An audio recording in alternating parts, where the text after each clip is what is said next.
അപ്പൊ നമ്മുടെ ഈ മൂവിയുടെ ടൈറ്റിൽ ദ മലബാർ ടേൽസ് എന്തുകൊണ്ടാണ് അങ്ങനെ ഒരു ടൈറ്റിൽ കൊടുക്കാൻ കാരണം? അങ്ങനെ നമ്മൾ ടൈറ്റിൽ ആദ്യം പ്ലാൻ ചെയ്തില്ല. ശരിക്കും ഞങ്ങൾ പടം ഇങ്ങനെ ചെയ്ത് ലാസ്റ്റ് ഒരു എൻഥോളജി ആയി. അപ്പൊ പിന്നെ ഒരു ടൈറ്റിൽ കൊടുക്കണം. നോക്കുമ്പം it's all basically connected to Malabar only. അപ്പൊ നമുക്കൊരു പേര് വേണം. പറഞ്ഞപ്പോൾ ഈ മലബാർ ടേൽസ് പേര് ഇതിൽ വന്ന സമയത്ത് we felt that it is something which can connect to the people. അങ്ങനെ പിന്നെ ആ പേര് വെച്ചത്. വേറെ പ്രോസസ്. പക്ഷെ ഇതൊരു മലബാറിന്റെ സിനിമ എന്നൊന്നും പറയാൻ പറ്റില്ല. അത് ഞാൻ ചോദിക്കാൻ പറയാൻ പറ്റില്ല. കഥ അല്ലെ ടൈറ്റിൽ കണ്ടതിന് നമുക്ക് ആ ഏരിയയിൽ പെട്ട സിനിമയാണോ എന്ന്. പക്ഷേ ഞാൻ റിസർച്ച് ചെയ്ത സമയത്ത് ഞാൻ മനസ്സിലാക്കിയത് മലബാർ മീൻസ് ഹോൾ കേരളയാണ്. It later on become north Kerala.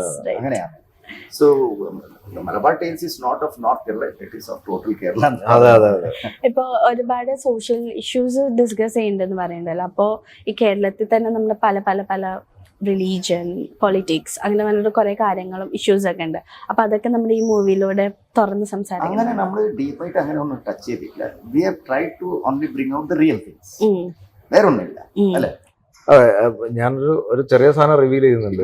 അതായത് ഇപ്പോ ഇന്ത്യയിലൊരു കണക്കെടുക്കുകയാണെങ്കിൽ വീടുകൾ ഒഴിഞ്ഞു കിടക്കുന്ന വീടുകൾ എത്ര ഉണ്ട് സാർ? എത്ര അതിന്റെ ഒരു ഇന്ത്യയിലല്ല, നമ്മുടെ നാട്ടിൽ തന്നെ ഒരു ഐ തിങ്ക് ഒരു 11 lakhs ആണ് ഞാൻ കേട്ടത് ലാസ്റ്റ്. അത്രയും വീടുകൾ ഉപയോഗിക്കാൻ പറ്റുന്ന വീടുകൾ ആൾ താമസം ഇല്ലാതെ ചിലപ്പോൾ വിദേശത്തായിരിക്കാം. അങ്ങനെയൊക്കെ കിടക്കുന്ന ഒരുപാട് വീടുകളുണ്ട്. അതേ സ്ഥാനത്ത് ഒരു നേരം കിടന്നുറങ്ങാൻ വീടില്ലാത്ത എത്രയോ ആളുകള്. അപ്പൊ അതൊക്കെ റിലേറ്റ് ചെയ്തുകൊണ്ടുള്ള ഒരു സബ്ജക്റ്റ് കൂടെയാണ് ശരിക്കും അത് ഡിസ്കസ് ചെയ്യുന്ന സബ്ജക്റ്റാണ്. അതെ. അതുപോലെ ബ്രേക്കപ്പ് ഒരു സബ്ജക്ട് ശിവരാജ് ചെയ്തത്. ശിവരാജും Manupriya. Breakup means what? Breakup means breakup, ഒരു ലവ് അഫെയറിന്റെ breakup. But this is the aftermath of breakup. After of math of breakup from sister's perspective. ആ പെർസ്പെക്റ്റീവ് മാറുന്നത് and it's basically this is what is happening now. നമ്മൾ പറയല്ലോ എനിക്ക് ഇല്ലെങ്കിൽ വേറെ ആർക്കും ഉണ്ടാവാൻ പാടില്ല. അപ്പൊ ശരിക്കും നേരത്തെ പറഞ്ഞ കറക്റ്റാ. നമുക്ക് ഒരുപാട് ആൾക്കാർക്ക് കണക്ട് ചെയ്യാൻ പറ്റുന്ന കുറെ കാര്യങ്ങളാണ്. അപ്പൊ നമ്മുടെ സിനിമ ഇങ്ങനെ January 3rd റിലീസിന് ഒരുങ്ങി നിൽക്കുകയാണ്. എന്താ നമ്മുടെ പ്രേക്ഷകരോട് പറയാനുള്ളത്? പ്രേക്ഷകരോട് പറയാനുള്ളത് സിനിമ തിയേറ്ററിൽ കണ്ട ചെറിയ സിനിമയാണ്. ഇതിന് എന്താ പറയാ, ഒരു വലിയ സിനിമയായിട്ടൊന്നുമല്ല ഞങ്ങൾ കാണുന്നത്. പക്ഷെ ഇതിൽ പറയുന്ന കാര്യങ്ങൾ വളരെ വലിയ കാര്യങ്ങളാണ്. അപ്പോൾ ഒരിക്കലും അതൊരു മോശമാവില്ല. ഈ സിനിമ കണ്ടു കഴിഞ്ഞാൽ എന്തായാലും എല്ലാ ചേരുവകളും ചേർന്ന ഒരു സിനിമയാണ്. അപ്പോൾ എന്തായാലും ഈ സിനിമ ഇങ്ങനെയുള്ള സിനിമകളെ വിജയിപ്പിക്കണം. കാര്യം എന്നാലേ ഇതുപോലുള്ള സിനിമകൾ ഇനിയും നമ്മുടെ നാട്ടിലുണ്ടാവുകയുള്ളൂ. അപ്പോൾ നല്ല സപ്പോർട്ട് വരിക. As a director I will say ഇത് മോശമായിട്ട് ആർക്കും നോ വൺ വിൽ ഫീൽ ഇത് സിനിമ ശരിയായിട്ടില്ല. എല്ലാവർക്കും നല്ലത് തന്നെ ഫീൽ ചെയ്യും, മോശമായിട്ടില്ല. As a producer I will say please go and watch them. അല്ലേ എന്താ ആദ്യം തന്നെ പറഞ്ഞ എല്ലാവരും സിനിമ കാണുന്നല്ലേ? അതെ അല്ലേ, നമ്മളിതൊരു ഹമ്പിൾ എക്സ്പെരിമെന്റൽ അറ്റംപ്റ്റ് ആണ്. കാരണം വലിയൊരു പ്രൊഡക്ഷൻ ബാക്കപ്പോ വലിയ പ്രൊഡക്ഷൻ ഹൗസസോ അല്ലെങ്കിൽ വലിയ സ്റ്റാറുകളോ എന്നുള്ള സിനിമയല്ല.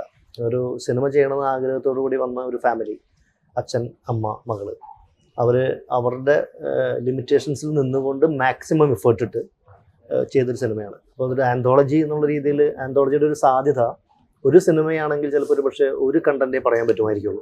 അപ്പോൾ ഒരു 5 ഡിഫറെൻറ്റ് കണ്ടന്റുകൾ പറയാൻ പറ്റുന്നുണ്ട്. അപ്പം നമ്മൾ വിശ്വസിക്കുന്നത് ഒരു പക്ഷേ ഏത് പ്രേക്ഷകനെയും കണക്ട് ചെയ്യുന്ന ഏതെങ്കിലും ഒരു എലമെന്റ് ഇതിനകത്ത് ഉണ്ടാകുമായിരിക്കാം. അപ്പം അതാണ്. അപ്പം നമ്മൾ ഈ അങ്ങനെ ഒരു സാധ്യതയുണ്ട് അതിനകത്ത്. അപ്പം നമ്മളെ സപ്പോർട്ട് ചെയ്യുക. കാരണം ഇനിയും സിനിമ ചെയ്യണമെന്ന് ആഗ്രഹമുള്ള film making become very easy now A days. ഒരു ഡിജിറ്റൽ ഫിലിം മേക്കിംഗ് വന്നതിന് ശേഷം സിനിമയോട് ഭയങ്കരമായിട്ട് താല്പര്യമുള്ള, പഠിക്കാൻ ആഗ്രഹമുള്ള ഏതൊരാൾക്കും സിനിമ ചെയ്യാവുന്ന ഒരു സാഹചര്യമുണ്ട്. പക്ഷെ അങ്ങനെ കഷ്ടപ്പെട്ട് സിനിമ എടുക്കുന്ന ആളുകൾക്ക് എനിവേ നമ്മൾ എങ്ങനെയൊക്കെ സിനിമ ചെയ്താലും എത്ര മഹത്തായ ആശയങ്ങൾ മനസ്സിലുണ്ടെങ്കിലും അത് ഫിലിമിലേക്കാക്കി മാറ്റണമെങ്കിൽ, സിനിമയാക്കി മാറ്റണമെങ്കിൽ പൈസ ആവശ്യമുണ്ട്. അപ്പോൾ അത് വേറെ ഒരാളല്ല അതിന് സപ്പോർട്ട് ചെയ്തിരിക്കുന്നത്, അല്ലെങ്കിൽ വലിയൊരു കമ്പനിയല്ല. അപ്പം ഞാനത് എടുത്തു പറയാൻ കാരണം പല ബിസിനസ് ചെയ്യുന്ന പ്രൊഡക്ഷൻ ഹൗസസ് ഉണ്ട് ഇവിടെ.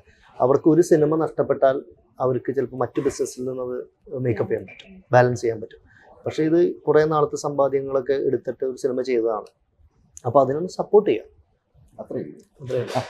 അപ്പൊ ഈ പറഞ്ഞ പോലെ തന്നെ സിനിമ വാൻ വിജയകരമാട്ടെ എന്ന് ആശംസിക്കുന്നു.